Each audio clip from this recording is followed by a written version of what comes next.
आए हुए आपको 6 महीने हो गए हैं। इसमें आपने रिम्स में यहाँ पे जो कार्य है उनको क्या ऑब्जर्व किया है, किस तरीके का कार्य होता है और क्या हर्डल्स आपको फेस करने पड़ रहे हैं? देखिए, रिम्स जब मैंने लिया तो लगभग 1.5 इंस्टीट्यूट था। न यहाँ पे कोई सिस्टम था, इंफ्रास्ट्रक्चर के नाम पर मुख्य मशीनें भी नहीं थी, मरीजों को दवाइयाँ भी नहीं मिल रही थी, सर्जिकल आइटम्स भी नहीं थे, डॉक्टर्स भी 2 बजे के बाद अवेलेबल नहीं होते थे। आते आते करीब 40 से 41 तरह के हमने सिस्टम्स बनाने की कोशिश की। कुछ चलने लगे हैं, कुछ चलने की फेज में हैं और इंफ्रास्ट्रक्चर के क्षेत्र में हम लगातार कुछ न कुछ डेवलपमेंट कर रहे हैं। जहां तक बात आपने हर्डल्स की है, यहाँ रिम्स जो है वो केवल इलाज का सेंटर नहीं है। हमको ये समझना पड़ेगा कि रिम्स लोगों के व्यक्तिगत इलाज के अलावा लोगों के व्यक्तिगत उपयोग की चीज ज्यादा है। यहाँ 148 तरह के इंक्रोचमेंट हैं। कुछ लोग जो मीडिया के नाम पर यहाँ पर जिन्होंने जालसाज फैला रखा है, उनका यहाँ तंत्र बना हुआ है। कुछ मीडिया के लोग झूठी खबरें बनाते हैं और उनको प्रचारित करते हैं, फिर वो ग्रुप में डालकर बदनाम करते हैं। जो भी मैं काम करता हूं उसमें हर्डल्स क्रिएट करने की कोशिशें करते हैं। रूल और कानून के नाम पर इनका ज्ञान 0 स्तर का है और भाषा इनकी घिनौनी किस्म की है। इसलिए मैं सभी लोगों से, खास तौर से गरीब जनता से, जो रिम्स जिसके लिए सबसे ज्यादा कारगर है, उन लोगों को मैं ये कहना चाहता हूं कि मैं लगातार सुधार की कोशिश कर रहा हूं। वो अफवाहों से बचें और इस तरह की खबरें जो निगेटिव फैलाई जा रही हैं जानबूझकर, उनसे बचें। सही जानकारी के लिए रिम्स ने अपना फेसबुक का पेज बना रखा है, अपना यूट्यूब चैनल है, रिम्स का ट्विटर हैंडल है। अगर आपको रिम्स के बारे में कुछ सही जानना है, जिसमें मैं ये वादा करता हूं कि रिम्स में जो कमियां हैं वो कभी छुपाई नहीं जाएंगी और जो सुधार हो रहे हैं वो आपको निरपेक्ष भाव से बताए जाएंगे। हमारी एक ऐसी कोशिश है कि रिम्स को माफिया मुक्त किया जाए। यहाँ पर सालों से 2002 से बहुत सारे ठेकेदार जमे पड़े हैं जिनसे कभी किसी ने हिसाब नहीं लिया। उन्होंने अपना माफियोसी का तंत्र फैला रखा है। यहाँ के कई फैकल्टी जो प्राइवेट प्रैक्टिस करते हैं वो उनसे मिले हुए हैं। यहाँ के कुछ करप्ट ऑफिसर जिनकी फाइलें गंदी हैं वो उनसे मिले हुए हैं। वो खबरें बनाते हैं और वो खबरें बनाकर ये कोशिश करते हैं कि ज्यादातर ज्यादा उसको प्रचारित किया जाए। उदाहरण के लिए मैं बता दूं कि यहाँ पर जब हम सुधार करते हैं तो हमें बाहर से विशेषज्ञ बुलाने होते हैं और अंदर के भी कुछ लोग रखे जाते हैं।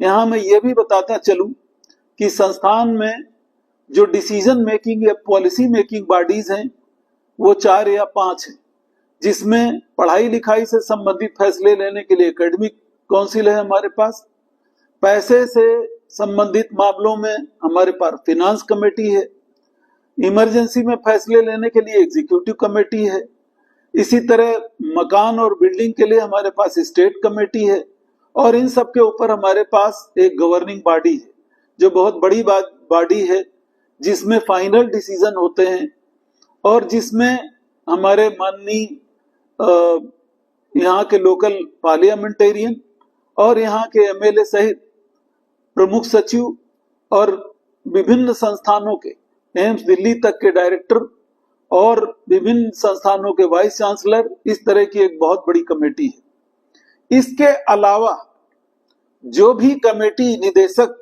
बनाते हैं वो निदेशक अपनी कॉन्फिडेंस के लिए बनाते हैं। ये शक्ति निदेशक को रेगुलेशन से प्राप्त है।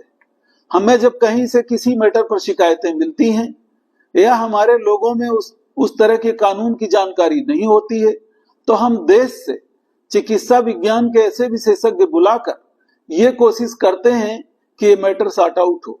उसका एक उदाहरण अभी 4th क्लास में जो असेंबली का डिसीजन था और उसके बाद जो अधिसूचना आई उसका विश्लेषण सही से नहीं हो पा रहा था। उसमें हमने विभिन्न संस्थानों से चिकित्सा वैज्ञानिक जो कानून के विषय में ज्ञान रखते हैं उनको बुलाया। उसी समय ये एकाधिकार निदेशक का है कि वो किसको बनाएगा, क्योंकि निदेशक अगर नीट एंड क्लीन काम करना चाहेगा तो निदेशक नीट एंड क्लीन कमेटी बनाएगा।